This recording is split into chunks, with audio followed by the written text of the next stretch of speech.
fish on again. Feels like a good one. I'm having a ball out here today with crankbaits. I can't believe it.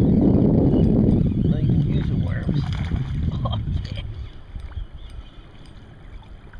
Oh yeah.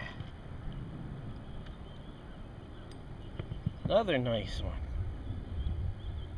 Another nice one.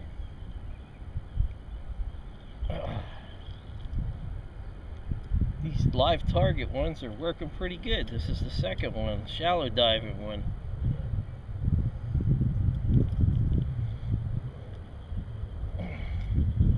Eat your heart out, Mikey. Oh, I just hooked myself.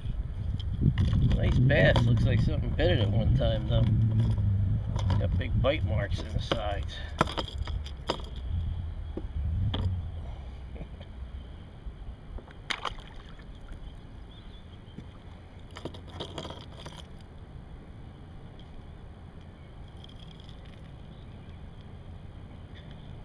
I never had a day this good with lures. Always trusted my rubber worms. Today I'm just trolling crankbaits out here and cleaning up.